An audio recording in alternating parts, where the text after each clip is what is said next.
நெருக்கத்திலே கர்த்தரை நோக்கி கதறி கூப்பிட்டேன். நெருக்கத்திலே கர்த்தரை நோக்கி கதறி கூப்பிட்டேன். நெருங்கி வந்து குரலை கேட்டு விடுதலை கொடுத்தான். நெருங்கி வந்து குரலை கேட்டு விடுதலை கொடுத்தான்.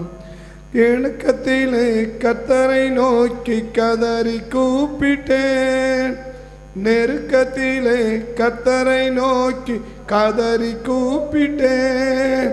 நெருங்கி வந்து குரலை கேட்டு விடுதலை கொடுத்தான். நெருங்கி வந்து குரலை கேட்டு விடுதலை கொடுத்தான். நெருக்கத்தில் கர்த்தரை நோக்கி நாம் கூப்பிடுறதுனால கர்த்தர் என்ன செஞ்சிட மாட்டார்னா விடுதலையை கொடுத்துட மாட்டார். அதை நாம் நேற்றிருந்து நம்ம கவனிக்கிறோம். நேத்திக்கிருந்து நம்ம கவனிக்கிறோம். பொதுவாக இந்த பாடம் அப்படியே நம்ம எடுத்துக்கிட்டோன்னா அது இயல்பான ஒரு நிலை. இயல்பான ஒரு நிலை. என்ன நிலை? நம்ம நெருக்கத்தில் ஆண்டவரை நோக்கி ஜெபம் பண்ணால் ஆண்டவர் என்ன செஞ்சுவார்? நம்மளை விடுதலை ஆக்கிடுவார். அந்த நெருக்கத்திலேருந்து நம்மளை கர்த்தர் விடுதலை ஆக்கிடுவார், நம்மளை ஆசீர்வதிச்சிடுவார் என்பது. நெருக்கத்தில் இருந்து கர்த்தரை நோக்கி கூப்பிட்டா கர்த்தர் நம்மளை ஆசீர்வதிச்சிருவாரா என்பதை அறியது தான் சத்தியம் என்று சொல்லி. அப்போ சத்தியத்தை நம்ம அறியாதபடிக்கு சத்துரு என்ன செய்யுது? நம்மளை மயக்கத்தில் வைக்குதுன்னு நம்ம நேற்று கவனித்தோம். நம்ம சத்தியத்தை அறியாதபடிக்கு சத்துரு என்ன செய்யுது? மயக்கத்தில் வச்சுருக்கோம். சத்தியத்தை நம்ம அறியக்கூடாதுன்னு. இப்போ இந்த வார்த்தை, இந்த பாடல் வரிகளை நம்ம அப்படியே எடுத்துக்கிட்டோன்னு வச்சுக்கோங்க. அப்போ நம்ம நெருக்கம் வரும்போது ஜெபிக்கணுமான கட்டாயமாக நம்ம ஜெபிக்கணும். அப்படி ஜெபிக்கும்போது நம்ம இருக்கக்கூடாத விதமாக இருந்துட்டு நம்ம ஜெபிக்கும்போது அந்த ஜெபத்தை கேட்ட ஆண்டவர் என்ன சொல்கிறார்? அந்த ஜெபத்தை கேட்ட ஆண்டவர் என்ன சொல்கிறார்? நமக்கு உண்டான நெருக்கத்தில் கர்த்தரை நோக்கி கூப்பிடுறோம். அப்படி கூப்பிடும்போது அந்த நெருக்கத்தில் இருக்கிற நம்மளுக்கு கர்த்தர் கொடுக்குற பதில் என்ன? நியாயாதிபதிகளின் புஸ்தகம் 10வது அதிகாரத்துக்கு நீங்கள் பைபிளை திருப்பினீங்கன்னா, நியாயாதிபதிகளின் புஸ்தகம் 10ஆம் அதிகாரத்துக்கு நீங்கள் பைபிளை திருப்பினீங்கன்னா 12வது வசனத்திலிருந்து 11வது வசனத்திலிருந்து நீங்கள் பார்த்தீங்கன்னா, கர்த்தர் இஸ்ரவேல் புத்திரரை நோக்கி எகிப்தியரும் எமோரியரும் அம்மோன் புத்திரரும் பெலிஸ்தேரும் சீதோனியரும் அமலேக்கியரும் மாக்கோனியரும் உங்களை ஒடுக்கும் சமயங்களில் நீங்கள் என்னை நோக்கி முறையிட்ட போது ரட்சிக்கவில்லையா? அப்படி இருந்தோம் நீங்கள் என்னை விட்டு அந்நிய தேவர்களை சேவித்தீர்கள். ஆகையால் இனி உங்களை என்ன செய்ய மாட்டேன்? நான் ரட்சிக்க மாட்டேன்னா, அந்த நெருக்கம் வரும்போது நீங்கள் கூப்பிட்டா கூட நான் என்ன செய்ய மாட்டேன்? உங்கள் நெருக்கத்திலேருந்து உங்களை விடுதலையாக்க மாட்டேன். இனி உங்களை ரட்சியேன். நீங்கள் போய் உங்களுக்காக தெரிந்து கொண்ட தேவர்களை நோக்கி முறையிடுங்கள். அவைகள் உங்கள் ஆபத்து காலத்தில் இப்போ என்ன சொல்கிறாரு? இப்போ நெருக்கத்தில் கர்த்தரை நோக்கி என்ன செய்கிறாங்க? கூப்பிடுறாங்க. அப்படி கூப்பிடும்போது கர்த்தர் கொடுக்குற பதில் என்ன? இப்போ நம்ம நினைக்கிறோம் ஒரு நெருக்கம் வந்த உடனே நம்ம என்ன செய்கிறோம்? ஆண்டவரத்தில் ஜெபம் பண்ணால் கர்த்தர் ஜெபத்தை கேட்டு நம்ம நெருக்கத்தை என்ன செஞ்சிருவார்? மாற்றிடுவார். உண்மைதான், மாற்றுகிற ஆண்டவர் தான். அவரு மேலே தான் சொல்கிறார். உங்களுக்கு நெருக்கம் வந்த போதெல்லாம் என்ன செஞ்சீங்க? என்னை நோக்கி நீங்கள் கூப்பிட்டீங்க, நானும் உங்களை என்ன செஞ்சேன்? உங்களை விடுதலை ஆக்கினேன். ஆனால் இதுக்கு மேலே என்ன செய்ய மாட்டேன்னா விடுதலை ஆக்க மாட்டேன்றார். இது வரைக்கும் உங்களை விடுதலை ஆக்கினேன், இதுக்கு மேலே என்ன செய்ய மாட்டேன்? உங்களை விடுதலை ஆக்க மாட்டேன். ஏன் விடுதலை ஆக்க மாட்டேன்ற காரணம் சொல்கிறார். என்ன சொல்கிறா? நீங்கள் என்னை விட்டு என்ன பண்ணிட்டீங்க? விலகிட்டீங்க. நீங்கள் என்ன விட்டு என்ன பண்ணிட்டீங்க? நான் சொல்கிறத நீங்கள் கேட்கலன்றார். அவ்வளோதான். நீங்கள் சொல்கிறத நீங்கள் கேட்கல. நான் சொல்கிறத கேட்காத போனதுனால தான் நெருக்கமே வந்திருக்கு. இந்த நெருக்கமே எதனால தான் வந்திருக்குன்னா, இந்த நியாயாதிபதி முழுசும் நீங்கள் பார்த்தீங்கன்னா, ஜனங்க தேவனை விட்டு விலகுவாங்க, இல்லை ஏதாவது ஒரு தவறு செய்வாங்க. உடனே சத்துருக்கள் ஆண்டவர் ஒப்பு கொடுப்பார். ஆண்டை நோக்கி அவங்க ஜெபம் பண்ணுவாங்க, ஆண்டவரே இந்த பிரச்சனையை மாற்றுங்கப்பான்னு ஜெபம் பண்ணுவாங்க. கர்த்தர் இறக்க மாட்டேன் என்ன செய்வார்னா விடுதலையாக்குவார். இது தொடர்ச்சியாக நடந்துக்கிட்டு வர்றது. அதான் ஆண்டவர் மேலே சொல்லி வர்றார். திரும்ப வசனம் கூட பாருங்க, திரும்ப வசனம் கூட பாருங்க. கர்த்தர் இஸ்ரவேல் புத்திரரை நோக்கி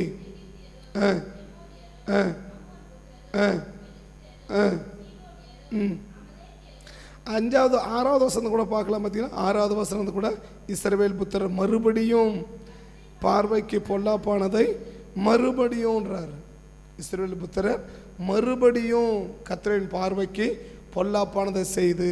அப்போ இப்போதான் ஆண்டவர் சொல்றார், என்ன சொல்றார்? பொல்லாப்பானதை செய்து கர்த்தரை சேவியாமல் அவரை விட்டு போய் பாகால்களையும் அஸ்தரோத்தையும் சீரியாவின் தேவர்களையும் சீதோனின் தேவர்களையும் மோவாபின் தேவர்களையும் பெலிஸ்தரின் தேவர்களையும் சேவித்தார்கள். அப்பொழுது கர்த்தர் கோபமுண்டு பெலிஸ்தரின் கையில் அம்மோனின் புத்திரன் கையிலும் வித்தே போட்டாராம்.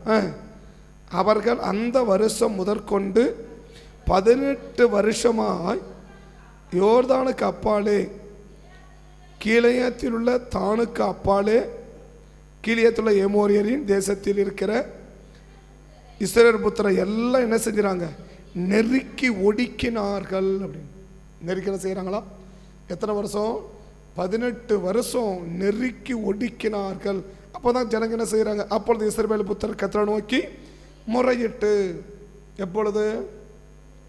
18 வருஷமாக போட்டு நெருக்கிறான், 18 வருஷமாக போட்டு ஒடுக்கிறான், 18 வருஷமாக போட்டு என்ன சார் உபத்திரவப்படுத்துகிறான், 18 வருஷமாக அப்படியே நெருக்கிறான்.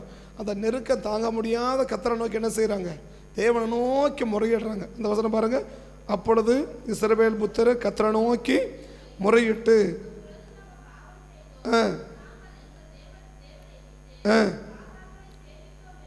என்றார்கள். கர்த்தர் இஸ்ரவேல் புத்திரரை நோக்கி எகிப்தியரோ எமோரியரோ அம்மோன் புத்திரரோ பெலிஸ்தியரோ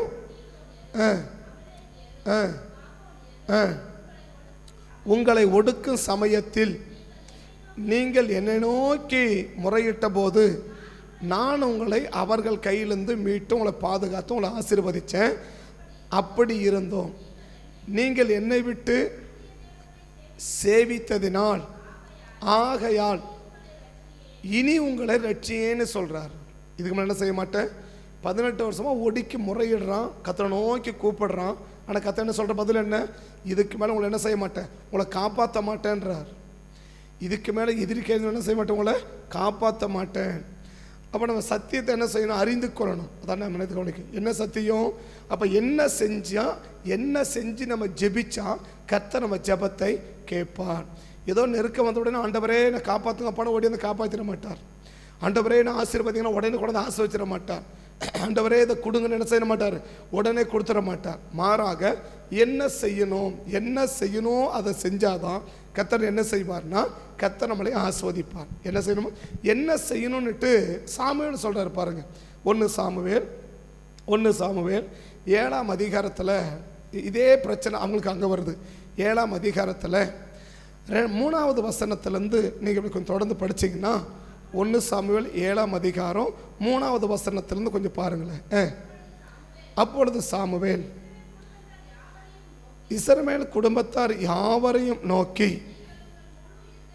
நீங்கள் உங்கள் முழு இருதயத்தோடும் கர்த்தரிடத்தில் திரும்புகிறவர்கள் ஆனால் அந்நிய தேவர்களையும் அஸ்தரோத்தையும் உங்கள் நடுவிலிருந்து விலக்கி உங்கள் இருதயத்தை கர்த்தருக்கு நேராக்கி அவர் ஒருவருக்கே ஆராதனை செய்வீர்களாக. அப்பொழுது அவர் உங்கள் பெலிஸ்தரின் கையிலிருந்து என்ன செய்வார்னா விற்க. அதான் சத்தியம். என்ன சத்தியம்? நெருக்கத்தில் கர்த்தரை நோக்கி கூப்பிட்ட கர்த்தர் என்ன பண்ணிட்டு பாரு, நம்ம ஜெபிச்சா கர்த்தர் ஜெபத்தை கேட்டு நம்மளை வந்து ஆசீர்வதிச்சுவார். இது ஒரு சாதாரணமான நிலை, ஒரு சாதாரணமான சுபாவம். ஆனால் இப்போ நெருக்கத்தில் இருக்கும்போது கர்த்தரை நோக்கி கூப்பிடுறாங்க ஜனங்க. ஆனால் கர்த்தர் என்ன செய்யலை, அவங்கள விடுதலையாக்க மாட்டேனே சொல்கிறார். நான் உங்களை விடுதலையாக்கவே மாட்டேன், நீங்கள் எப்படியோ போங்க, நீங்கள் எங்கேயோ போங்க, நான் என்ன செய்ய மாட்டேன், உனக்கு அற்புதம் செய்யவே மாட்டேன், உன்னை காப்பாற்றவே மாட்டேன், உன்னை விடுதலையாக்கவே மாட்டேன், உன்னை சுகமாக்கவே மாட்டேன், உனக்கு உதவி செய்யவே மாட்டேன்னு சொல்கிறார். உதவி செய்யவே மாட்டேன்றார். 18 வருஷமாக நெருக்கத்தில் இருக்கிறான். அவர் சாமியோடு சொல்கிறாரு, உங்களுக்கு உண்டான நெருக்கத்தில் நீங்கள் கர்த்தரை நோக்கி கூப்பிடும்போது கர்த்தரை உங்களை கேட்டு நீங்கள் உங்களை ஆசிர்வதிக்கிறேன்னா நீங்கள் செய்ய வேண்டியது என்ன, விளக்க வேண்டியதை விளக்கிட்டு அதுக்கப்புறம் என்ன செய்யுங்க, நீங்கள் கர்த்தரை நோக்கி நீங்கள் கூப்பிடுங்க. அப்போ நான் செய்ய வேண்டிய ஒன்றை செய்யாமல் நான் ஏதோ ஜெபிச்சுட்டு பிரச்சனை வந்த உடனே ஆண்டவரே ஆண்டவரே ஆண்டவரேன்னு சொன்னால் ஆண்டவர் ஜெபத்தை என்ன செய்ய மாட்டார், கேட்டு நமக்கு அற்புதம் செய்ய மாட்டார் என்பதை இன்னைக்கு சபை அறிந்து கொள்ள வேண்டிய அவசியம். அப்போ நான் செய்ய வேண்டியதை நான் செய்யாமல் நான் செய்யக்கூடாது, நான் எனக்கு மட்டும் கர்த்தர் செய்யணும்னு சொல்லி நினச்சி நான் செய்யணும்னு எதிர்பார்த்தேன்னா அதை தேவன் என்ன செய்ய மாட்டார், நிச்சயமாக தேவன் செய்ய மாட்டார் என்பது வேதத்தில் உள்ள சத்தியம். வேதத்தில் உள்ள சத்தியம். அப்போ நம்ம புரிஞ்சுக்கணும். அப்போ நெருக்கம் வருதான், ஏன் இந்த நெருக்கம் வந்துச்சு, ஏன் இந்த பிரச்சனை வந்துச்சு, ஏன் இந்த போராட்டம் வந்துச்சு, அப்போ என்கிட்ட ஏதாவது தவறுகள் இருக்குதா, என்கிட்ட ஏதாவது பிரச்சனை இருக்குதா, ஏதாவது நான் தேவனை துக்கப்படுத்திருக்கிறேனா, நான் ஏதாவது தேவனை நெருக்கப்படுத்திருக்கிறேனா, நான் தேவனை ஏதாவது கஷ்டப்படுத்திருக்கிறேனா என்பதை நான் நிதானித்து அதுக்கு பிறகுதான் என்ன செய்யணும். அதான் சாமி சொல்ல என்ன சொல்கிறான், உங்கள் முழு இருதயத்தோடு, 3ஆம் வசனம், உங்கள் முழு இருதயத்தோடு நீங்கள் கர்த்தரிடத்தில் உண்மையிலே திரும்புகிறவங்களாக இருந்தால் அந்நிய தேவர்களையும் அஸ்தரோத்தையும் உங்கள் நடுவிலிருந்து விலக்கி உங்கள் இருதயத்தை கர்த்தருக்கு நேராக்கி அவர் ஒருவருக்கே நீங்கள் ஆராதனை செஞ்சு அப்பொழுது அவர் உங்கள் பெலிஸ்தன் கைக்கு என்ன செய்வார், நீங்களாக்கி விடுவார். இப்போ நியாயாதிபதியில் ஒரு வசனம் அவங்க புரியுது. என்ன புரியுது அப்படின்னா, நியாயாதிபதியில் இஸ்ரவேல் ஜனங்கள் கர்த்தரை நோக்கி முறையிட்டு, இல்லையா, இந்த வசனம் இஸ்ரவேல் புத்திரர் கர்த்தரை நோக்கி முறையிட்டு 12வது வசனம், அப்பொழுது இஸ்ரவேல் புத்திரர் கர்த்தரை 10வது வசனம், அப்பொழுது இஸ்ரவேல் புத்திரர் முறையிட்டு. இப்போ அவங்களும் அதை செய்கிறாங்க தானே. ஒரு பகுதி அதில் ஒரு பகுதி என்ன புரிஞ்சுக்கணும், எனக்கு ஒரு நெருக்கம் வந்துச்சுன்னா நான் என்ன செய்யணும், நான் செய்ய வேண்டியதை செஞ்சுட்டு கர்த்தரை செய்ய வேண்டியதை எதிர்பார்த்தா கர்த்தர் நமக்கு செய்வார். இது முதல் பகுதி. நான் செய்ய வேண்டியதை நான் செஞ்சுட்டு கர்த்தரிடத்துல உதவி எதிர்பார்த்தா கர்த்தர் என்ன செய்வார், நமக்கு உதவி செய்வார். இது முதல் பகுதி. இப்போதான் சாமியில் சொன்னார், நீங்கள் செய்ய வேண்டியதை செஞ்சுட்டு கர்த்தரை நோக்கி என்ன பண்ணுங்க, கூப்பிடுங்க, கர்த்தர் உங்களுக்கு உதவி செய்வார் அப்படின்னு. இது முதல் பகுதி. இப்போ 2வது பகுதி எப்படி புரிஞ்சுக்கிறதுனா, இப்போ ஜனங்க என்ன செஞ்சாங்க, இப்போ ஆண்டவர் நியாயாதிபதி வாசிகமாக சொல்கிறாரு, இதுக்கு மேலே உங்களுக்கு என்ன செய்ய மாட்டேன், உதவி செய்யவே நான் மாட்டேன்றார்ல. இப்போ ஜனங்க அந்த 10ஆம் வசனம் என்ன சொல்லுது, இப்போ பாருங்க 10வது வசனம் என்ன சொல்கிறாரு. 10வது வசனத்தில் கர்த்தரை நோக்கி முறையிட்டு உமக்கு விரோதமாக பாவம் செஞ்சோம். இப்போ இவங்க செய்கிறாங்க, உமக்கு விரோதமாக என்ன செஞ்சோம், நாங்கள் பாவம் செஞ்சோம், எங்கள் தேவனை விட்டு சேவித்தோம் என்றார்கள் அப்படி சொல்றார் இல்லையா. இப்போ அவங்க செய்வதை செஞ்சுட்டாங்க தானே. இப்போ அவங்க செய்வது என்ன பண்ணிட்டாங்க, ஒரு நெருக்கம் வந்துச்சு, நெருக்கம் வந்த உடனே பொதுவாக என்ன செய்யணும், நம்ம அப்படியே ஆண்டவர் சம்பந்தப்பட்ட ஜெபிக்கிறத நிறுத்திடணும், அதை மாற்றிடணும். அப்படி ஜெபிச்சா நம்ம ஜெபத்துக்கு கத்தனை செய்ய மாட்டார், பதில் கொடுக்க மாட்டார். இது முதல் பதிவு விளங்கிக்கும். 2வது என்ன, நம்ம செய்ய வேண்டியதை நம்ம செஞ்சுட்டு நம்ம கர்த்தரை நோக்கி கூப்பிட்டா கர்த்தர் நமக்கு என்ன செய்வார், அந்த நெருக்கத்திலிருந்து நம்மளை மீட்டுக் கொள்வார் என்று சாமுவேல் சொல்றார். இது 2வது பகுதி. 3வது பகுதியை நம்ம எப்படி அதை கவனிச்சுக்கிறது, 3வது பகுதி இப்போ சொல்றாரு, ஜனங்கள் என்ன செய்ய வேண்டியதை செஞ்சுட்டாங்க தானே, உமக்கு விரோதமாக நாங்கள் பாவம் செஞ்சிட்டோம், உங்களை விட்டு நாங்கள் என்ன செஞ்சிட்டோம், விலகிட்டோம், எங்களை என்ன பண்ணுங்க, எங்களை மீட்டுக்கோங்க அப்படி கூப்பிட்றாங்க தானே. இப்போ இது செய்ய வேண்டிய செஞ்சிட்ட பிறகு கர்த்தர் தான் கூப்பிட்றாங்க தானே. இப்போ கர்த்தர் என்ன செய்யணும், சரி ஓகே நான் மீட்கணும் தானே, ஆனால் இதுக்கு பிறகு தான் சொல்கிறாரு மீட்க மாட்டேன்னு சொல்கிறாரு. பொதுவாக என்ன செய்யணும், ஒரு பிரச்சனை வந்து கர்த்தரை நோக்கி நம்ம கூப்பிடணும், கர்த்தரை நோக்கி நம்ம என்ன செய்யணும், கூப்பிட்டா கர்த்தர் நமக்கு விடுதலை கொடுப்பார். இது முதல் பகுதியாக பொதுவாக எல்லாரும் ஜென்ரலாக தெரிஞ்சிக்க வேண்டிய ஒரு கருத்து. கர்த்தரை நோக்கி நம்ம என்ன செய்யணும், ஜெபிக்கணும், பிரச்சனை உடனே ஆண்டவரை நோக்கி ஜெபிக்கணும். 2வது எப்படி ஜெபிக்கணும், அப்படி சாதாரணமாக ஜெபிச்சுட்டா மட்டும் போதாது, நாம் என்ன செய்யணும், நாம் செய்ய வேண்டியதை நாம் செய்துவிட்டு அதுக்கு பிறகு என்ன செய்யணும், கர்த்தர் செய்ய வேண்டியதை எதிர்பார்த்தா கர்த்தர் நிச்சயமாக என்ன செய்வார் என்று சொல்லி 1 சாமுவேல் 7ஆம் அதிகாரத்தில் சாமுவேல் சொல்கிறத நம்ம பார்க்க முடியுது. இது 2வது பகுதி. இப்போ மூணாவது என்ன கவனிக்கணும், இப்போ ஜனங்க என்ன செய்கிறாங்க, அவங்க செய்ய வேண்டியதை செஞ்சுட்டு தான் கர்த்தரை போடுறாங்க. நாங்கள் தப்பு பண்ணிட்டோம்யா, நாங்கள் தவறு செஞ்சிட்டோம், என்ன பண்ணுங்க, எங்களை காப்பாற்றுங்கன்னு சொல்லி நியாயாதிபதிகளை சொல்லும்போது தான் கர்த்தர் அடுத்த வசனம் சொல்கிறாரு, இதுக்கு மேலே உங்களை என்ன செய்யவே மாட்டேன், நான் காப்பாற்றவே மாட்டேன் அப்படின்னு சொல்கிறார். அப்போ என்ன விளங்கிக்கிறது, நான் அப்படியே ஜெபிக்கிறதா, இல்லைடா செய்ய வேண்டியதை செஞ்சுட்டு ஜெபிக்கிறதா? அப்போ எப்படி சொல்ல என்ன செய்ய மாட்டேங்கிறாங்க, அப்படியே ஜெபிச்சாலும் பதில் இல்லைன்றாரு, செய்ய வேண்டியதை செஞ்சுட்டு சொன்னாலும் பதில் இல்லைன்றாருன்னா, அப்போ நான் என்ன செஞ்சால் என் நெருக்கத்தில் கர்த்தர் எனக்கு உதவி செய்வார், நான் என்ன செஞ்சேன்? இப்போ சாமுவேல் 3ஆம் வசனம் முதல் பகுதி வாசிங்க. இப்போ சாமுவேலில் அந்த முதல் பகுதி வாசிங்க. 3ஆம் வசனத்துடைய சாமுவேல் இஸ்ரவேல் ஜனங்களை நோக்கி முழு இருதயத்தோடுனா உண்மையான ஒரு செயலை ஈடுபடணுன்றார். ஏதோ பார்மாலிட்டிக்கு பாவரிக்கை பண்ணிட்டு ஆண்டவரே தப்பு பண்ணிட்டோமா மன்னிச்சுக்கோங்க, அதாவது அந்த சூழ்நிலை மாற வேண்டும் என்பதற்காக மாத்திரம் ஒரு பாவ அறிக்கை செஞ்சுட்டு, ஒரு பாவ அறிக்கையை போல செஞ்சுட்டு நீ ஜெபத்துக்கு பதில் எதிர்பார்த்தனா கிடைக்காதுன்றார். புரியுது நான் சொல்றது? மூணு பகுதியை சொல்லியிருக்கேன். ஒன்று நமக்கு உண்டான நெருக்கத்தில் நம்ம நெருக்கம் வந்த உடனே நம்ம கர்த்தரை நோக்கி கூப்பிடணும். இது முதல் பகுதி, ஜென்ரலாக பொதுவாக தெரிஞ்சுக்கிறது. இதில் ஒரு கூட்டம் என்ன செய்வாங்க, கர்த்தரை நோக்கி என்ன செய்வாங்க, கூப்பிடுவாங்க.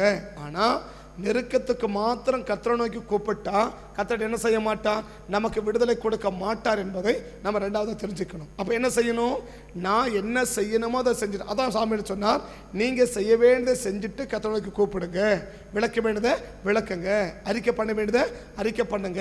அதை செஞ்சுட்டு நீங்கள் கர்த்தரை நோக்கி கூப்பிட்டீங்கன்னா அவங்களுக்கு என்ன செய்வார், பதில் கொடுப்பார் என்றார். ஆனால் நியாயாதிபதியை பார்க்கும்போது ஜனங்க அதை செய்கிறாங்க. என்ன செய்கிறாங்க, நாங்கள் தப்பு பண்ணிட்டோம், நாங்கள் மிஸ்டேக் பண்ணிட்டோம், உண்மை விட்டு நாங்கள் விலகிட்டோம், உண்மைதான், எங்களை என்ன பண்ணுங்க, எங்களை எப்படியாவது காப்பாற்றுங்க ஆண்டவரே அப்படின்னு ஜெபிக்கிறாங்க.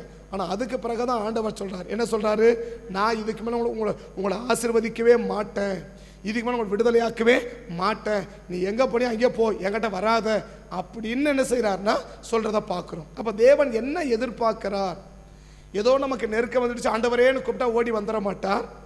ஏதோ ஒரு சாதாரணமாக ஆண்டவரே பாவத்தை மன்னிச்சிருங்கப்பா, என்ன ஆசீர்வதிங்கப்பா அப்படின்னு கேட்கறதுனால மட்டும் என்ன செஞ்சிட மாட்டார், ஆசை வச்சிட மாட்டார். அப்போ என்ன எதிர்பார்க்கிறாருன்னா, அதான் சாமியார் சொல்றார், முழு இருதயத்தோடு,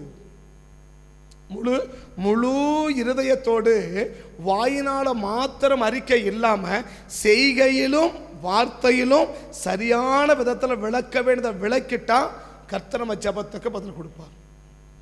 வார்த்தையிலும் செய்கை. இன்னைக்கு நிறைய பேர் வார்த்தை இருக்கும், என்ன இருக்கும், ஆண்டவரே தவறு பண்ணிட்டு மன்னிச்சுவோங்கப்பா, ஆனால் செய்கை அப்படியே தான் இருக்கும், செய்கையில மாற்றம் இருக்காது. வாயில வார்த்தையில மாற்றம் இருக்கும், செய்கையில் என்ன செய்யாது, அதே செய்கை அதே செயல்பாடு, அதே அந்த செயல்பாட துளியல் கூட மாற்றம் இருக்காது. செயல்பாட்டில் மாற்றம் வராத வார்த்தைகளில் மாத்திரம் நீ மாற்றத்தை கொண்டு வந்துட்டு நீ செயலை எதிர்பார்த்தனா நிச்சயமா கர்த்தர் செய்ய மாட்டார் என்பதை இந்த காலையிலே அறிந்து கொள்ளுங்கள். அப்ப ஜனங்க என்ன செய்யறாங்க, அந்த 10ஆம் வசனம் என்ன சொல்றாங்க, நியாயாதிபதியில் 10ஆம் வசனம் என்ன சொல்றாங்க, இஸ்ரவேல் புத்தர் கர்த்தரை நோக்கி முறையிட்டு நாங்கள் உமக்கு விரோதம் என்ன செஞ்சோம், பாவம் செஞ்சிட்டோம், அந்நிய தெய்வங்களை சேவிச்சிட்டோம், எங்களை மன்னிச்சுக்கோங்க, எனக்கு உதவி செய்ய அப்படின்னு கேட்குறாங்க. ஆனால் கர்த்தர் சொல்றாரு, நான் உங்களுக்கு உதவியே செய்ய மாட்டேன்னு சொல்லிட்டார். ஏன்னா வார்த்தையில மாத்திரம் அவர்கள் அறிக்கை பண்ணார்களே தவிர இன்னும் செயல்களிலே மாற்றங்கள் ஏற்படவில்லை. இன்னைக்கு வார்த்தையில மாத்திரம் நம்ம அறிக்கை பண்ணிட்டு செயல்களிலே மாற்றங்களை ஏற்படுத்தாத வரைக்கும் நீ எவ்வளவு நெருக்கப்பட்டிருந்தாலும் சரி, நீ எவ்வளவு ஒடுக்கப்பட்டாலும் சரி, அந்த ஒடுக்கத்திலும் அந்த நெருக்கத்திலும் கர்த்தர் என்ன செய்ய மாட்டார் என்றால் உதவி செய்ய மாட்டார் என்பதை அறிந்து கொள்ளும். இப்போ சாமுவேலை வாசிங்க, நியாயாதிபதி சேர்ந்து ரெண்டு வாசிக்கும் போது அது உங்களுக்கு 3ஆவது பகுதி புரிஞ்சிடும். வாசிக்கலாம். போ சாமுவேலை வாசிங்க. போ 3ஆவது வசனம். சாமுவேல் இஸ்ரவேல் ஜனங்களை நோக்கி முழு இருதயத்தோடும் கர்த்தரிடத்தில் திரும்புகிறது உண்மைன்னா, எப்படி உண்மையிலே நீ கர்த்தரிடத்தில் திரும்புறது உண்மைன்னா, ஒரு பார்மாலிட்டிக்கு இல்லாமல், இல்லை எல்லாரும் ஆண்டவரே பாவம் செஞ்ச மன்னிச்சிருக்கப்பா அப்படி இல்லாமல் உண்மையா நீ தேவனிடத்தில் திரும்புறது உண்மை அப்படின்னா, உண்மையா நீ உண்மையா தேவனிடத்தில் திரும்புறியா, இல்லை பிரச்சனை மாறணுன்றதுக்காக ஆண்டவரிடத்தில் திரும்புறியா? நெருக்கம் மாறணுன்றதுக்காக பாவரிக்க பண்ணுறது ஒரு விதம். இல்லை, உண்மையிலே நம்ம செஞ்சது தவறு, இந்த தவறை விட்டு என்ன செய்யணும், நம்ம மாறணும்னு சொல்லிட்டு உண்மையிலே இந்த தவறை விட்டு விலகணும்னு சொல்லி நினைக்கிறது மற்றொன்று. பிரச்சனை மாறணுன்றதுக்காக பாவரிக்க செய்றியா, இல்லை உண்மையிலே நான் பாவம் செஞ்சிருக்கேன், தவறு செஞ்சிருக்கேன், இந்த தவறிலிருந்து நான் மனம் மாற வேண்டும் என்று பாவரிக்க செய்றியா? இப்போ நியாயத்தீர்ப்பு எப்படி வாசிக்கிறாங்க? அவங்க அறிக்கை பண்ணாங்க. என்ன அறிக்கை பண்ணாங்க? நாங்கள் தப்பு பண்ணிட்டோம், நாங்கள் பாவம் பண்ணிட்டோம், நாங்கள் அக்கிரமம் பண்ணிட்டோம், எங்களை மன்னிங்கப்பா, எங்களை காப்பாற்றுங்கப்பா அப்படின்னு ஜெபம் பண்ணுறாங்க இல்லையா? ஆனால் அந்த ஜெபத்துக்கிட்ட ஆண்டவர் என்ன சொல்கிறாரு? உனக்கு உதவியே செய்ய மாட்டேன், ஓடி போயிடுன்னு சொல்லிட்டார். உதவியே இதுக்கு மேலே என் கிட்டே நீங்கள் வரக்கூடாது, உதவி கேட்டு என்ன செய்யக்கூடாது, என் கிட்டையே வரக்கூடாது, நீ எங்கே போனியோ அங்கேயே போய்க்கோ, என்கிட்டே வராத, நீ என் சர்ச்சைக்கே வராத, வெளியே ஓடி போயிடுன்ட்டார். சர்ச்சைக்கு என்ன பண்ணாத, சபைக்குள்ளே வராத, ஓடி போயிடுன்ட்டார். அதானே சொல்கிறாரு, அதானே சொல்கிறாரு. இதுக்கு மேலே உன்னை என்ன செய்ய மாட்டேன், ரட்சிக்க மாட்டேன், நீ எங்கே போனியோ அங்கே போன்றார். அப்படி தானே சொல்கிறாரு. நம்மளோட மோசமாக சொல்கிறாரு பாரு இல்லையா? நம்மளோட மோசமாக சொல்கிறாரு பாரு. அந்த ஒரு வசனம் பாரு, நீங்கள் போய் என்ன சொல்கிறாரு, நீ இவ்வளவு எங்கே போன அங்கேயே போ, என்கிட்ட வராத, என்கிட்ட என்ன பண்ணாத, வராத, நீ எங்கே போனியோ அங்கே போ, இதுக்கு மேலே என்கிட்ட வராத, நான் வந்தால் கூட செய்ய மாட்டேன் போன்ற துரத்துறாரு பாருங்களேன். இதை தானே யோராமுக்கு சொன்னார். ஏன்டா என்கிட்ட வந்திருக்கிற, நீ ஏன்டா என்கிட்ட வந்துருக்கிற, ஒப்பா உங்க அம்மாவில் எந்த கோயிலுக்கு போனாலும் என்ன பண்ணுங்க, அங்கேயே போடா அப்படி துரத்துறாரு பாரு. இன்னைக்கு தேவனை ஒரு பகுதி மட்டும் நம்ம பார்த்துறோம். என்னது பிரச்சனை பண்ணி ஆண்டவரே அப்படின்னு என்ன பண்ணிடுவாரு, அப்படி உருகிற ஐஸ் கட்டி மாதிரி உருகிடுவாரு அப்படின்னு. சரியா? ஐஸ் கட்டி மாதிரி, அது ஐஸ் கட்டி கிடையாது, அது கண்மலை, அது காரா, அது கற்பார். அது எது ஏசு யாரு, அவர் கற்பார். அது சரியா? அது ஐஸ் கட்டி கிடையாது, உருகிறதுக்கு கூப்பிட்டு உடனே உருகிறதுக்கு. சரியா? 18 வருஷமா ஓடிக்கிட்ட கூப்பிடுறான். என்ன சொல்றாரு? இப்போ நம்ம சொல்லுவோம்ல, உன் நெஞ்சாது கல் அப்படி சொல்லுவோம் இல்லையா? பாறாங்கல்லாம் உன் நெஞ்சாது அப்படி கேட்பாங்க இல்லையா? ஏசார் இஞ்சுமே பாறாங்கல்ல தான் இருக்குது, என்ன பண்ண ஏசுடார் இருந்தது எப்படி இருக்கு? இப்போ அவரே பாறாங்கல்ல தானே இருக்கிறார். 18 வருஷமா ஓடிக்கு எவ்வளோ கஷ்டப்பட்டு கூப்பிடுறோம், ஐயா உதவி செய்யுங்க எவ்வளோ கெஞ்சுறான். என்ன சொல்றாரு? இவ்வளவு நாள் எங்கே போனியோ அங்கேயே போ, என்கிட்ட வராத, என் சர்ச்சை ஓடி போயிருன்னு சொல்லி துரத்துறாரு பாரு. இதானே யோராமிட சொல்ற, தண்ணி நாக்கு வறண்டு போய் சாக பொழைக்க போயிருக்கிறான்.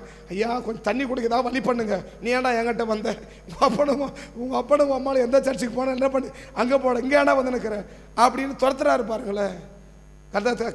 கர்த்தர் ஒரு ஐஸ் கட்டை கூட்ட உடனே ஐயோ பாவம் என் பிள்ளைய ரொம்ப கஷ்டத்தில் இருக்குது, உரிக்கிறலாம், ஓடி போயிடலாம், ஒரு நாள் கர்த்தர் நினைக்கல, துரத்துறாரு பாருங்க. அப்போ என்ன சத்தியத்தை நம்ம புரிஞ்சுக்கணும், நான் செய்ய வேண்டியதை மனப்பூர்வமாக உண்மையாக செஞ்சுட்டு, ஏதோ ஒரு ஃபார்மாலிட்டிக்காக ஆண்டவரே தப்பு பண்ணிட்டு மன்னிச்சுக்கோங்கப்பா அப்படின்னு சொல்லிட்டு நான் ஜெபம்னா, உன் நெருக்கத்தில் கர்த்தர் உதவி செய்ய மாட்டார். அதான் செய்கிறாங்க ஜனங்களுக்கு. அவன் அறிக்கை பண்ணுறான், பாவரிக்கை பண்ணுறான், ஐயா தப்பு பண்ணிட்டேன் உதவி செய்யுங்க. அப்போ தான் சொல்கிறாரு, இதுக்கு மேலே என் கிட்டே நீ உதவி கேட்டு வரவே கூடாது, நீ என்கிட்ட உதவி கேட்டு நீ வரவே கூடாது. இவ்வளவு நாளாக எங்கே போனியோ அங்கே என்ன பண்ணு, அங்கேயே ஓடி போயிட்டு என் கிட்ட வராதன்றார் பாருங்க. ஏன்னா ஒரு ஃபார்மாலிட்டிக்காக, அதாவது உதவியை பெற வேண்டும் என்பதற்காக நீ ஒரு பாவரிக்கை செய்கிற நபராக இருந்தோன்னா நம்மளை நிச்சயமாக கர்த்தர் நமக்கு இருக்கிற நெருக்கத்தில் நமக்கு உதவி செய்யவே மாட்டார் என்பதை இந்த 2 வசனம் புரிஞ்சுக்கோங்க. அதான் இப்போ சாமியல் ஜனங்க சொல்கிறாரு, எப்பா நீ நினைக்கிற மாதிரி ஆபத்து ஆண்டவரே நான் அவர் ஐஸ் கட்டி மாதிரி என்ன பண்ண மாட்டார், ஐஸ்கிரீம் மாதிரி உருகி அப்படியே ஊற்றிட மாட்டார். ஒன்று செய், நீ உண்மையிலே ஆண்டவர்த மனம் திரும்புறதா இருந்தீன்னா ஒன்று செய். என்ன செய்? உண்மையிலே நீ ஆண்டவர்த மனம் திரும்புறதா இருந்தா என்ன செய்? அந்நிய தெய்வங்களையோ அஸ்தரத்தையும் செயல்ல மாற்றத்தை கொண்டு வான்றாரு. நீ உண்மையிலே ஆண்டவரிடத்துல நீ பாவம் நான் செஞ்சது தவறு தான் என்னை மன்னிச்சுவோங்கன்னு கேட்டு உண்மையிலே ஆண்டவர் உதவி பெறக்கூடிய நபரா நீ இருந்தீன்னா இன்னைக்கு ஒன்று செய், உன் வாழ்க்கையில் மட்டும் மாற்றத்தை கொண்டு வராத, உன் வாழ்க்கையில் இருக்கிற செயல்பாட்டிலே மாற்றத்தை கொண்டு வா. உன் செயல்பாட்டுக்குள்ள மாற்றத்தை நீ கொண்டு வராத பட்சத்தில் நீ எவ்வளவு நெருக்கப்பட்டிருந்தாலும் சரி, எத்தனை வருஷம் நெருக்கப்பட்டிருந்தாலும் சரி, உன் நெருக்கத்தில் கர்த்தர் என்ன செய்ய மாட்டாருன்னா உதவி செய்ய மாட்டார் என்பதை எனக்கு அறிந்து கொள்ளுங்கள். இப்ப சாமியில வாசி, தொடர்ந்து வாசி, சாமியில தொடர்ந்து வாசி.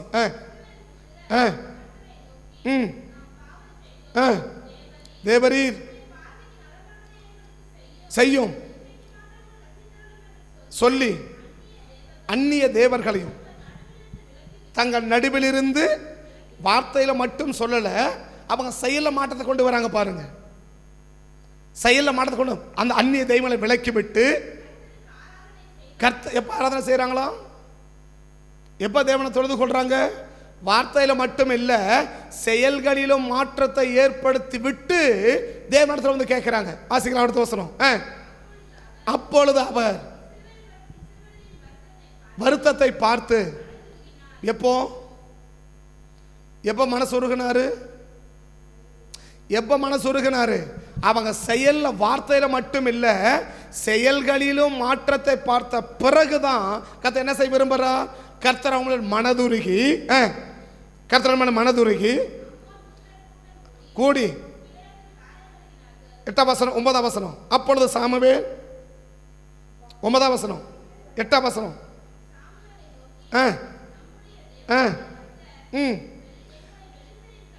பின்பகுதி கர்த்தரை நோக்கி சாமுவேல் கர்த்தரை நோக்கி வேண்டிக் கொண்டான். கர்த்தர் அவனுக்கு மறுமொழியா அருள செய்தார். சாமுவேல் சர்வாங்க தகன பலி செலுத்துகிற வேளையில் நெருங்கினார்கள். கர்த்தர் மகா பெரிய இடி முழக்கமாய் முழங்க பண்ணி அவங்களை கலங்கடித்ததினால் முன்பாக 15ஆம் வசனம் 13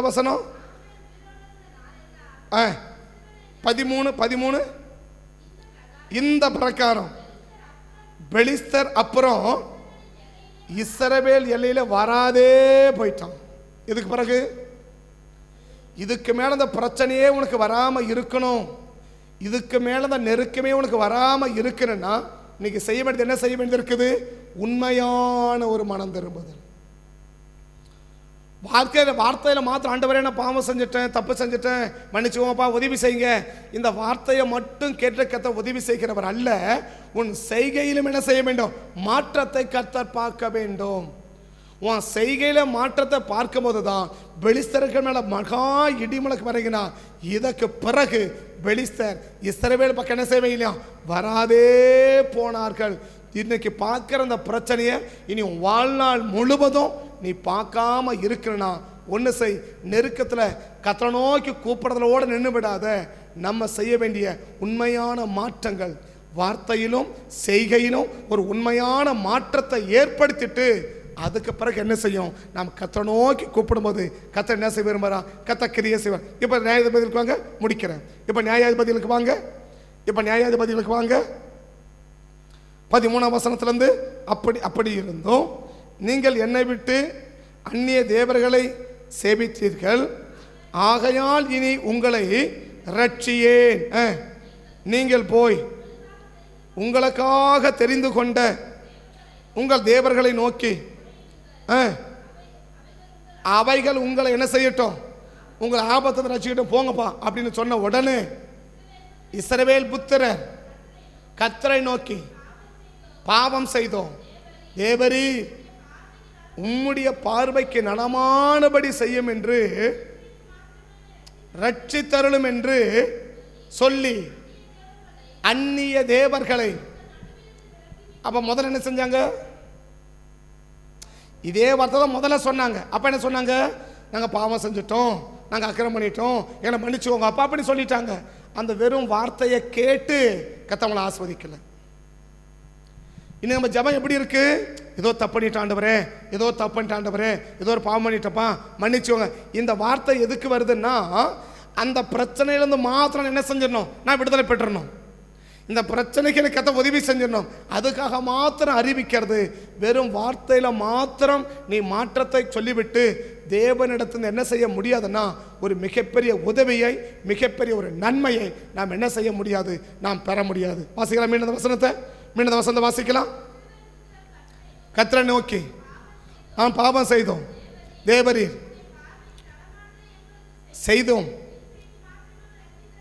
சொல்லி, அதோட முடிக்கல, சொல்லி அந்நிய தேவர்களை தங்கள் நடுவிலிருந்து விலக்கிவிட்டு கர்த்தருக்கு ஆராதனை செய்தார்கள். அப்பொழுது. எப்பொழுது? முதல்ல சொன்னது வார்த்தையில மட்டும், ரெண்டாவது என்ன? செயல்களிலும். அந்த செயல மாற்றத்தை பார்த்த அப்பொழுது வருத்தத்தை பார்த்து, அங்க பார்த்தாரு இஸ்ரவேல் தேசத்தை பார்த்து மனதுருகினார். எப்போ? அஸ்தரோத்தையும் அந்நிய தெய்வங்களையும் விலக்கி விட்டு கர்த்தர் ஒருவருக்கே ஆராதனை. இது சாமுவேல். அதே நியாயம் என்ன சொல்ல பார்க்கிறாரு? அதே அஸ்தரோத்துகளை விலக்கி விட்டு கர்த்தருக்கு ஆராதனை செய்தார்கள். அதை பார்த்து மனதுருகினார். கூட்டம் கூடி இறங்கினார்கள், கூடிக்கொண்டு இறங்கினார்கள். அப்பொழுது நோக்கி யார்?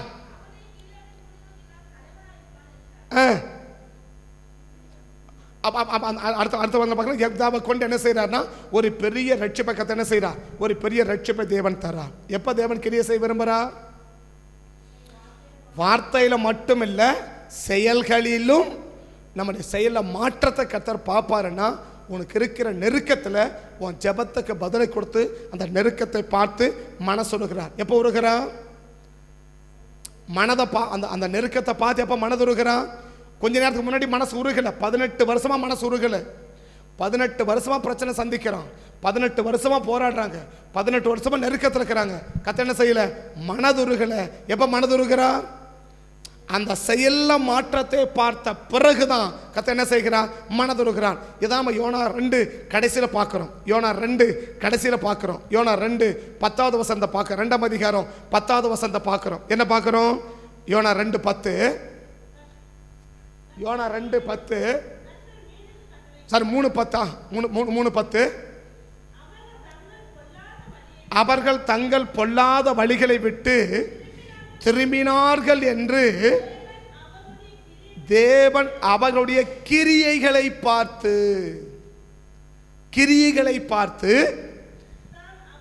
தான் அவர்களுக்கு செய்வேன்னு சொல்லியிருந்த தீங்கை குறித்து மனஸ்தாபப்பட்டு அந்த செய்யாத இருந்தார். சத்திரமான செய்யக்கூடியதாலும் சரி, தேவனே செய்யக்கூடியதாலும் சரி, நமக்குள்ள உண்மையான ஒரு மாற்றத்தை பார்க்காம நீ எவ்வளவு நெருக்கப்பட்டாலும் அந்த நெருக்கத்திலிருந்து கர்த்தர் என்ன செய்ய மாட்டார்? உதவி செய்ய மாட்டார். அதுதான் சத்தியம். எது நம்ம கவனிச்சது என்ன? சத்தியத்தை அறியாதபடி அவன் என்ன செய்கிறான்? நம்மளை மயக்க நிலையில வச்சிருக்கிறான். என்னது? எனக்கு நெருக்கத்தில் கர்த்தரை நோக்கி கூப்பிட்டேன், கர்த்தர் எனக்கு உதவி செய்வார். பிரச்சனையா? ஜோமன்னு. பிரச்சனையா? ஜோமன்னு. கர்த்தர் உதவி செய்வார். உண்மையிலே உதவி செய்வார். ஆனா எப்போ உதவி செய்வார்? 18 வருஷமா பிரச்சனைக்கிறான், உதவி செஞ்சாரா? 18 வருஷமா நெருக்கப்பட்டுக்கிறான், உதவி செஞ்சாரா? செய்யல. ஏன் செய்யல? அவனுக்குள்ள ஒரு உண்மையான மனமாற்றத்தை என்ன செய்யல? பார்க்கல. அது வரைக்கும் என்ன செய்யல? மனதுருகல. அதே ஆண்டவர் எப்ப மனதுருகிறா? அந்த உண்மையான மாற்றத்தை பார்த்த பிறகுதான் கர்த்தர் என்ன செய்யறா? ஐயோ இவ்வளவு கஷ்டப்படுறாங்களே, அப்ப இதுக்கு முன்னாடி தெரியலையா? இவ்வளோ கஷ்டப்படுறான்னு இப்போ பார்க்குறீங்கல்ல, அவங்க வருத்தத்தை கண்டு அந்த ஒரு வார்த்தை பாருங்க, அவங்க வருத்தத்தை கண்டு அவர்கள் மேல் மனதுருகி. அந்த ஒரு வார்த்தை பாருங்க. இஸ்ரவேல் புத்தர் கர்த்தரை நோக்கி பாவம் செய்தோம் தேவரீர், உம்முடைய பார்வைக்கு நலமானதை உங்களுக்கு செய்யும் என்று இன்றைக்கு மாத்திரம் ரட்சியம் என்று சொல்லி அந்நிய தேவர்களையும் தங்கள் நடுவிலிருந்து விலக்கிவிட்டு கர்த்தருக்கு ஆராதனை செய்தார்கள். அப்பொழுது அவர் இஸ்ரவேலின் வருத்தத்தை பார்த்து மனதுருகினார். அப்ப இது என்ன வரல? அந்த உண்மையான மாற்றம் வருகிற வரைக்கும் என்ன வரல? அந்த மனதுருக்கம் வரல. அதான் சாமுவேல் சொல்றார், ஜனங்களை விலக்கி விட்டு கர்த்தரை நோக்கி ஆராதனை செய்தார்கள், கர்த்தர் வருத்தத்தை பார்த்து மனதுருகினார். அப்ப கர்த்தர் எப்ப மனதுருகுவார்? வருத்தப்படுறவனை பார்த்து மனதுருகல, வருத்தத்தில் மத்தியிலும் தன்னை உண்மையா ஒரு மனமாற்றம் ஏற்படுத்தி கொள்றான் மத்தியா, அவனுக்கு தான் கர்த்தர் மனதுருகி அவன் நெருக்கத்திலிருந்து கர்த்தர் அவன் என்ன செய்ய விரும்புகிறான்? விடுதலையாக்க விரும்புகிறான். அப்ப ஏதோ எனக்கு ஒரு நெருக்கம் வருது, நான் ஜெபம் பண்றேன், கர்த்தர் மாத்திருவா அப்படின்னு மட்டும் நினைச்சு நிற்போம்னா நம்ம ஒரு மயக்க நிலையில இருக்கிறோம்னு அர்த்தம். ஒரு பிரச்சனை வந்த உடனே நம்ம ஜெபம் பண்ணலாம், கர்த்தர் மாத்திருவா, அந்த நிலையில இருந்தால் மாத்திரம் கர்த்தர் ஜெபிக்கணும். அப்ப ஜெபத்தை நான் குறைக்கல, ஜெபத்தை தப்பா சொல்லல, நீங்க தப்பா புரிஞ்சுக்காதீங்க. ஜெபிக்கணும். ஆனா எப்படி ஜெபிக்கணும்? நமக்குள்ள ஏற்பட வேண்டிய மாற்றங்களை ஏற்படுத்தி விட்டு நாம் ஜெபிக்கணும். பொதுவான நிலை என்ன? ஒரு பிரச்சனையா ஜெபம் பண்ணலாம், கர்த்தர் மாத்துவார். இது எந்த நிலை? ஒரு இயல்பான ஒரு நிலை, இயல்பான ஒரு நிலை. ஆனால் இதை தாண்டின நிலை என்ன? ஜெபிக்கணும். அந்த ஜெபிக்கிறதுக்கு முன்னாடி இந்த நெருக்கம் ஏன் வந்துச்சு, இந்த நெருக்கத்துக்கு என்ன காரணம் என்று சொல்லி உட்கார்ந்து ஆராய்ஞ்சு பார்த்து நிதானிச்சு பார்த்து எனக்குள் ஏற்பட வேண்டிய மாற்றத்தை, உண்மையா பிரச்சனை மாறணும்னு மட்டும் மாறாத, உண்மையிலே இதை நான் பண்ணது தவறு என்பதை அதை விளக்கிறேன் பாருங்களேன். அவன் என்ன செய்யறான்? விளக்க வேண்டியதை விளக்கிட்டு அப்படின்னா ஏற்படுத்த வேண்டிய மாற்றத்தை, உன் செயல்ல மாற்றத்தை கத்த பார்க்க விரும்புறான். இன்னைக்கு ஏதோ வாயில மாத்த ஆண்டவரே தப்பு பண்ணிட்டோம், மன்னிச்சுக்கோங்கப்பா, உதவி செய்யுங்க, இல்ல இல்ல, உன் செயல்ல மாற்றத்தை பார்க்க விரும்புற. நீ உண்மையிலே தவறு செஞ்சது உண்மைன்னு மனம் வருத்தப்படக்கூடிய நபரா இருந்தா இன்னைக்கு உன் செயல்பாடு மாறணும்ல. என்ன செயலை விளக்கி இருக்கிற? இந்த நெருக்கம் மாற வேண்டும் என்பதற்காக ஜெபம் பண்ற. ஓகே, இது முதல் பகுதி. ரெண்டாவது என்ன? இதை தாண்டி என்ன செயல மாற்றத்தை ஏற்படுத்தி விட்டு ஜெபம் பண்ற. புரியுது நான் சொல்றது? செயல்ல என்ன மாற்றத்தை? இப்ப ஜனங்க எப்படி ஜெபிச்சாங்க? எப்படி ஜெபிச்சாங்க? எதை செய்யக்கூடாதோ அதை என்ன பண்ணிட்டான்? தூக்கி வெளியே போட்டான்ல. நியாயாதிபதிகளையும் பார்க்கிறோம், சாமுவேலையும் பார்க்கிறோம், யோனாவையும் பார்க்கிறோம். எது? அவங்க தாங்க செய்த தீங்கை குறித்து என்ன செய்தார்? அவர்கள் மனஸ்தாபப்பட்டாங்க, தங்க கிரியை விட்டு என்ன பண்ணாங்க? கர்த்தர் அவங்க கிரியில மாறிட்டாங்கன்றத யார் பார்த்தார்? கர்த்தர் பார்த்தார்னா இன்னைக்கு எனக்கு உண்டான நெருக்கத்திலிருந்து கர்த்தனை மாற்றுங்கன்னு சொல்லி ஜெபிக்கிற நமக்கு என்ன மாற்றம் வாழ்க்கையில ஏற்பட்டிருக்கிறதா நீங்கள் உணர்கிறீர்கள்? இல்ல என்ன காரியத்தை செய்யாம விலக்கி விட்டு எந்த காரியத்தை செஞ்சு நீங்க ஆண்டவர்கிட்ட ஜெபத்தை பதில் எதிர்பார்க்கறீங்க? அப்ப எது சத்தியம்? நேற்று என்ன சொன்னோம்? கர்த்தர் சத்தியத்தை அறியாதபடி அவங்களை எப்படி வச்சிருக்கிறான்? மயக்க நிலையில வச்சிருக்கிறான்னு பார்த்தோம் இல்லையா? இப்ப நீங்களும் மயக்கத்தில் கரைங்களா? மயக்கம் தெளிச்சிட்டீங்களா? உங்களுக்கெல்லாம் மயக்கம் தெளிஞ்சிருச்சா? இன்னும் மயக்கம் தெரியலையா? தெரியல இல்லையா? தெளிஞ்சிருச்சா? அப்ப தெரிஞ்சா என்ன சொல்லிடணும்? ஓ, இதை நம்ம இதை முதல்ல மாத்து. எதை மாத்து? இந்த கிரியை முதல்ல மாத்து. இதை மாத்திட்டு அதுக்கப்புறம் எங்க உட்காரு? ஜெபத்தில் உட்காரு. உன் ஜெபத்துக்கு கர்த்தர் பதில் கொடுப்பா. ஆமே. இப்போ என்ன சொல்ல விரும்புறார்? அவங்க கிரியைகளில் மாற்றத்தை கர்த்தர் பார்த்தா. விளக்க வேண்டியது என்ன பண்ணிட்டாங்க? விளக்கிட்டான். அப்ப பார்க்கறான், ஐயோ என்ன செய்யறாங்க? ரொம்ப கஷ்டப்படுறாங்களே. அப்ப 18 வருஷமா இவன் கஷ்டப்படுறது ஆண்டவருக்கு என்ன தெரியல, அதை கண்டுக்கவே இல்லை. 18 வருஷமா இவன் கஷ்டப்பட்டுக்கிறத கர்த்தர் என்ன செய்யவே இல்லை, கண்டுக்கவே இல்லை. எப்பதான் கண்டுக்கிட்டாரு? விளக்க வேண்டிய விளக்கின பிறகுதான், ஏற்படுத்தின மாற்றத்தை, உண்மையிலே மாற்றத்தை ஏற்படுத்தின பிறகுதான் என்ன சொல்றாரு? ஐயோ இவ்வளோ கஷ்டப்படுறீங்களாப்பா. அவரை கேட்கணும், ஏங்க பண்ணிக்க கஷ்டப்படுறாங்க, 18 வருஷமா கஷ்டப்பட்டுக்கிறாங்க, உன் கண்ணுக்கு தெரியலையா? இல்லை தெரியாது. ஏன் தெரியாது? நீ தப்பு செஞ்சு நிற்கிற வரைக்கும் நீ செய்யற தப்பு என் கண்ணுக்கு தெரியாது. அதான் இயேசுவே சொன்னார், ஏப்பா என்ன கைவிட்டுட்ட?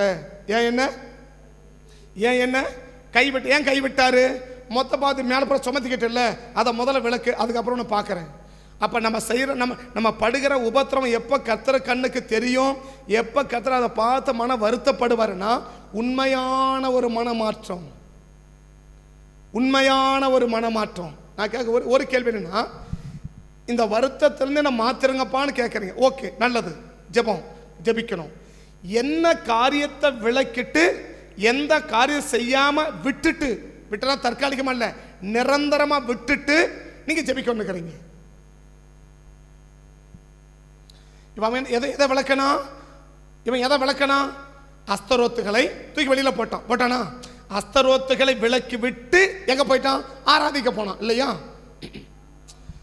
அஸ்தரோத்தை விலக்கி விட்டு என்ன செய்யறான்?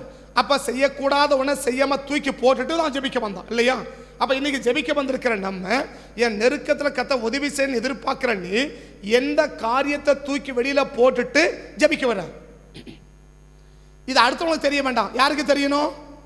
தூக்கி போற எனக்கு தெரியணும்ல. நான் திரும்ப கேட்க, நான் சொல்றது விளங்குதா? சரி, விளங்கல நீங்க எப்படி இருக்கிறீங்கன்னு அர்த்தம், மயக்கத்தில் கிடைக்குன்னு அர்த்தம். அவ்வளவு, வேற ஒண்ணுமே கிடையாது. நீங்க மயக்கத்தில் இல்ல, உங்களை மயக்கத்தில் வச்சிருக்கிறோம். யாரு? மேற்படியா உங்களை மயக்கத்தில் என்ன பண்ணப்பா, இதை மட்டும் என்ன பண்ணிடக்கூடாது, உனக்கு விளங்கிடவே கூடாது. நீ சைலண்டா அமைதியாரு, நீ கேட்கிற மாதிரி கேளு, நோட்டல் மாதிரி எழுது. ஆனால் என்ன பண்ணு, அதை ஒன்றும் காதுக்கு உள்ள போயிடக்கூடாது, காதல கேட்கணும், உள்ள போயிடக்கூடாது. என்ன கேட்கணும்? அதை தான் பவுல் சொல்றார். லீவியா சொன்னாங்க என்னது? லீவியால் கவனிக்கும்படி கர்த்தருடைய இருதயத்தை திறந்தாராம். இருதயத்தை அப்ப இருதயம் அடைக்கப்பட்ட என்ன ஆகாது? காதுல கேட்க சத்தம் கேட்கும். ஒன்னு சரக்கு உள்ள போகாது. உள்ள சரக்கு போனாதான் உள்ள கிரியை நடக்கும் இல்லையா? அப்ப புரிஞ்சுக்கணும் நம்ம. அப்ப என்ன காரியத்தை விலக்கி விட்டு இன்னைக்கு உதவி எதிர்பார்க்கிறேன். அப்ப விளக்க வேண்டியதை விளக்கி விட்டு உதவி எதிர்பார்த்தா தான் உனக்கு என்ன கிடைக்கும்? உதவி கிடைக்கும். ஏதோ சர்ச்சைக்கு போறோம், ஜெபம் பண்றோம், கர்த்தர் பிரச்சனையை மாத்துவார்னா 100% மாத்தவே மாட்டார். 18 வருஷமா கஷ்டப்பட்டு இருக்கிறான், 18 வருஷமா ஒடுக்கப்பட்டு இருக்கிறான், 18 வருஷமா வேதனைப்படுறான், 18 வருஷமா துக்கப்படுறான், 18 வருஷமா கத்தறான், 18 வருஷமா கதறான், 18 வருஷமா போராடுறான். கர்த்தர் கண்ணை முன்னு சைலண்டா இருக்கிறார். அதுக்கு மேல போய் கேட்டா கிட்டே வராத ஓடி போயிருன்னு சொல்றாரு. என் கிட்டையே அதையும் தாண்டி என்ன பண்றான்? 18 வருஷமா கஷ்டப்பட்டு 19வது வருஷமா கேட்கறான், யா ரொம்ப கஷ்டப்படுறேன், எனக்கு ஒண்ணுமே முடியல, கதை செத்துரும் போல இருக்குது, எனக்கு உதவி செய்யுங்க. அப்படி என்ன சொல்றாரு? ஐயோ பாவம். அப்படியே சொன்னாரு. இதுக்கு மேல அந்த பக்கம் என்ன பண்ணிட கூடாது, தலை வச்சு படுத்துற போற, கால் வைக்க கூடாது, ஓடி போயிரு, எங்கேயாவது ஓடி போய். ஏன் கட்ட வராத, எங்க போன அங்கேயே போ. எங்க போன? நான் சொல்ல ஏசா சொல்றாரு, சரியா? நான் சொல்ல ஏசா சொல்ல, எங்க போனியோ அங்கேயே போ. எங்க போன? அஸ்திரம் எடுத்துட்டு தான் போன, அங்கே போ. நீ பண்ணாலும் எங்க போயிருந்த? அஸ்திரம் எடுத்துட்டு தானே போன, அங்கே போக்கான்னு கேளு. நான் செய்ய மாட்டேன்னு அங்கே போனேன், அங்கே போ. நான் செய்ய மாட்டேன்னு சொல்லுதான் எங்க போனேன்? அஸ்திரத்துக்கிட்ட போனேன். இப்போ மட்டும் எங்க வந்து நிற்கிற? அங்கே அஸ்திரத்துக்கிட்ட என்ன பண்ணு, போ. இல்லையா நான் தெப்பு செஞ்சுட்டேயா அப்படின்னு சொல்லிட்டு அந்த அஸ்திரத்தை தூக்கி வெளியில போட்டான் பார்த்தியா? அதுக்கு பிறகுதான் கர்த்தருடைய கண்களே அவனை பார்க்க ஆரம்பிச்சிச்சு. அப்ப விளக்க வேண்டிய காரியத்தை நீ விளக்காத, நீ 1000 நாள் ஜோமனாலும் சரி, நீ எத்தனை வருஷம் ஜோமனாலும் சரி, அந்த நெருக்கத்தில் கர்த்தர் என்ன செய்ய மாட்டா? உதவி செய்ய மாட்டா என்பதுதான் சத்தியம். இந்த சத்தியத்தை அறிந்து கொண்ட பிறகு அவன் ஜெபிக்க ஆரம்பிக்கிறான், அவன் கிரியை செய்ய ஆரம்பிக்கிறான். நம்ம நியாயாதிபதிகளையும் பார்க்கிறோம், சாமுவேலையும் பார்க்கிறோம், யோனாவிலையும் பார்க்கிறோம். இந்த 3 கத்தை எதை பார்த்தா? அவன் கிரியை பார்த்தான். ஓ, அவன் செயல மாற்றம் வருதான். நிறைய பேர் வாயில சொல்றாங்க தப்பு பண்ணிட்டு ஆண்டவரை மன்னிச்சுக்கோ, திரும்ப அதே தப்பா தான் பண்றான். ஆனா கிரிகளில மாற்றம். எதை தப்புன்னு சொன்னியோ அதை தூக்கி வெளியில போடு. எதை தப்புன்னு சொன்னியோ அதை தூக்கி வெளியில போடு. அதை வெளியில போட்ட பிறகு என்ன செய்யுது? அந்த தவறை செய்யாத விட்டுட்ட பிறகு திரும்ப அந்த தவறை என்ன செய்யக்கூடாது? செய்யவே கூடாது. அப்பதுக்கு பிறகு தான் கர்த்தர் என்ன செய்றார்? அவர்கள் மீது மனதுருகி கர்த்தர் அவர்களுக்கு அற்புதங்களை செய்கிறான். அவங்க நெருக்கத்தில் கர்த்தர் உதவி செய்கிறான். எப்தாவை எழுப்புறான் கர்த்தர். எப்தாவை நமக்கு யுத்தம் நடக்குது, ஒரு பெரிய வெற்றியை யாருக்கு கொடுக்கிறான்? இஸ்ரவேல் ஜனம் கொடுக்கிறதை நாம் கவனிக்க முடியுது. அப்போ அந்த காலை வேளையில் நமக்கு உண்டான நெருக்கத்தில் கர்த்தரை நோக்கி கூப்பிட்டா கர்த்தர் உதவி செய்வானா? உதவி செய்வா. எப்போ உதவி செய்வா? கூப்பிடுறதுனால உதவி செய்ய மாட்டார், நெருக்கப்படுறதுனால உதவி செய்ய மாட்டார். எனக்குள் ஏற்படுகிற உண்மையான மனமாற்றத்தினால தான் எனக்கு உதவி செய்வாரே ஒழிய, நான் கஷ்டப்படுறேன், நெருக்கப்படுறேன், துக்கத்தில் இருக்கிறேன், எனக்கு நெருக்கம் இருக்குது, தேவை இருக்குது, பிரச்சனை இருக்குது, கடன் இருக்குது, எனக்கு கடன் கட்ட முடியல, வட்டி கட்ட முடியல, அவஸ்தைப்படுறேன் அப்படின்னு நீ வருத்தப்படுறதுனால மாத்திரம் கர்த்தர் என்ன செய்ய மாட்டார்னா உதவி செய்ய மாட்டார் என்பதை இன்னைக்கு விளங்கிக் கொள்ளுங்கள். கண்களை மூடுவோமா? நெருக்கத்திலே கர்த்தரை நோக்கி கதறி கூப்பிட்டேன், நெருக்கத்திலே கர்த்தரை நோக்கி கதறி கூப்பிட்டேன், நெருங்கி வந்து குரலை கேன் விடுதலை கொடுத்தான், நெருங்கி வந்து குரலை கேட்டு விடுதலை கொடுத்தான், நெருக்கத்திலே கர்த்தரை நோக்கி கதறி கூப்பிட்டேன், நெருக்கத்திலே கர்த்தரை நோக்கி கதறி கூப்பிட்டேன், நெருங்கி வந்து குரலை கேன் விடுதலை கொடுத்தான், நெருங்கி வந்து குரலை கேன் விடுதலை கொடுத்தான். நெருக்கத்தில் இருக்கிறியா? நெருக்கப்பட்டு இருக்கிறியா? இந்த நெருக்கத்திலிருந்து கர்த்தருக்கு உதவி செய்யணுமா? ஒன்று செய். இந்த நெருக்கம் ஏன் வந்துச்சு? இந்த நெருக்கத்தை என்கிட்ட என்ன தவறு இருக்குதுன்றத நீ நிதானிச்சு பார்த்து உண்மையா அந்த தவறை விட்டு வெளியில் வந்துரு. அந்த தவறை உண்மையா, நான் சொல்ல உண்மையா, பார்மாலிட்டிக்கு இல்லை, பார்மாலிட்டிக்காக இல்லை, உண்மையா உண்மையா இந்த தவறுனால தான் நமக்கு இந்த பிரச்சனையே வந்துச்சு, இதுக்கு மேலே இந்த தவறை நம்ம செய்யவே கூடாதுன்னு அந்த தவறை விட்டுட்டு நீ தேவ சமூகத்து வந்து ஆண்டவரேன்னு கேட்டா உன் நெருக்கத்தை பார்த்து கர்த்தர் அந்த காலை வேளையில மனதுருகி, உன் நெருக்கத்தை பார்த்து மனதுருகி உனக்கு அற்புதம் செய்வார். நெருக்கத்தை பார்த்து மனதுருகி உனக்கு அற்புதம் செய்வார். சாதாரணமாக இல்லை, மனசு உருகி அற்புதம் செய்வார். உன் நெருக்கத்தில் மனது உருகி உனக்கு அற்புதம் செய்யணும்னா நீ எதை விடணும், நீ எதை விட்டு விலகணுமோ அதை விட்டு விலகு, எதை விளக்கணுமோ அதை விளக்கு, எதை விளக்கணுமோ அதை விளக்கு, எதை விளக்கணுமோ அதை விளக்கு. விளக்க வேண்டியதை நீ விளக்காம நீ எத்தனை வருஷம் கஷ்டப்பட்டாலும் சரி கர்த்தர் உதவி செய்யறதுக்கு ஆயத்தமா இல்லை என்பதை இந்த காலை வெளியில விளங்கிக்கணும். அதுதான் சத்தியம். பிசாசு என்ன செய்யுமா, இந்த சத்தியத்தை தான் நம்ம அறியக்கூடாதபடி நம்மளை மயக்கத்திலே வைப்பான். என்ன மயக்கம்? ஜெபம் பண்ணலாம், பிரச்சனையா, ஜெபம் பண்ணலாம், ஜெபம் பண்ணலாம். ஜெபம் பண்ணுவது ஒரு பகுதி, மாற்றம் ஏற்படுவது மற்றொரு பகுதி. இந்த ரெண்டு பகுதியும் சரியாக இருந்தால் தான் உன் ஜெபத்துக்குரிய பதில் உனக்கு கிடைக்கும். உன் நெருக்கத்தில் கர்த்தர் உதவி செய்வார். நம்ம போராட்டங்களை கர்த்தர் மாற்றுவார், நம்ம பிரச்சனைகளை கர்த்தர் மாற்றுவார்.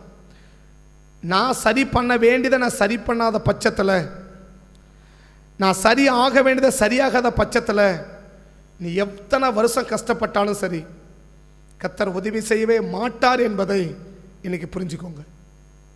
இதுதான் சத்தியம். இந்த சத்தியத்தை தான் இன்னைக்கு சத்துரு அறிவதற்கு விடலை.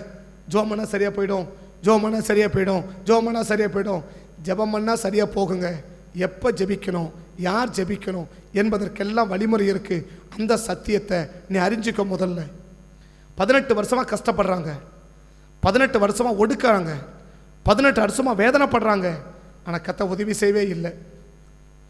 18 வருஷமாக கஷ்டப்படுறாங்க, கர்த்தர் உதவி செய்யவே இல்லை, கர்த்தர் உதவி செய்யவே இல்லை. அதையும் மீறி கேட்குறாங்க, ஐயா உதவி செய்யணும் கேட்டால் சொல்கிறாரு, உங்களுக்கு உதவியே நான் செய்ய மாட்டேன்னு சொல்கிறாரு. உனக்கு உதவியே செய்ய மாட்டேன்றார். ஜனங்களுக்கு புரிஞ்சு போச்சு, ஓ நம்ம வெறும் வார்த்தையில் மட்டும் நம்ம பாவரிக்க பண்ணுறோம், இல்லை நம்ம செய்ய வேண்டியது செய்யணுண்டு. அதுக்கு பிறகுதான் அஸ்தரோத்தை அவர்கள் விளக்கினார்கள். விளக்க வேண்டியதை நீ விளக்காம நீ எவ்வளவு ஜோமுனாலும் சரி, எத்தனை மணி நேரம் ஜோமுனாலும் சரி, எத்தனை வருஷம் ஜோமுனாலும் சரி, ஜெபத்துக்கு பதில் கிடைக்காது.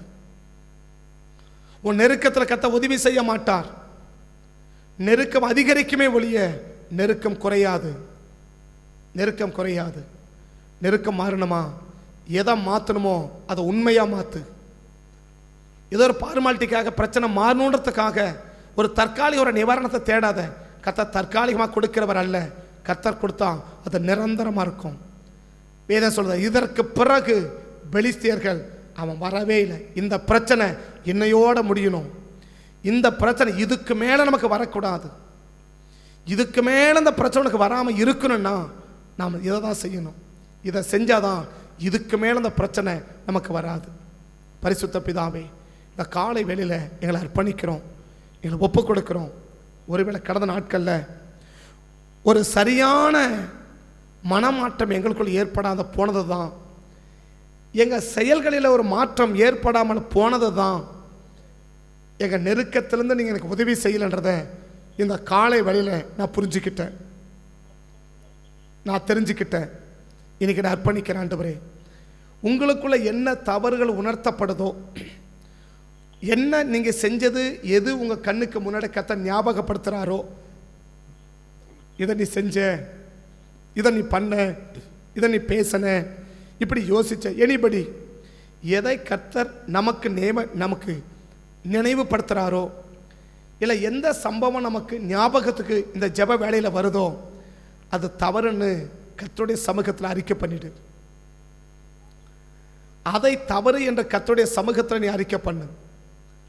இந்த ஜெப வேளையில் நாம் செஞ்ச எந்த சம்பவம் நமக்கு ஞாபகத்துக்கு வருது, ஏதோ ஒரு சம்பவம் ஞாபகத்துக்கு வரும்.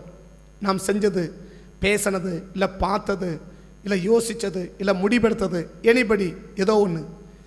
இந்த ஜெப நேரத்தில் எந்த சம்பவம் உங்களுக்கு ஞாபகத்துக்கு வருதோ அந்த காரியத்தை இன்னைக்கு நீ அறிக்கை பண்ணு. அந்த காரியத்தை இன்னைக்கு நீ அறிக்கை பண்ணு. ஆண்டவரே, இது தவறுனா இனிமே நான் செய்ய மாட்டேன்பா. ஒரே வார்த்தை, உண்மையா சொல்லு. இதை இனிமே நான் செய்ய மாட்டேன். எது உணர்த்தப்படுதோ அது.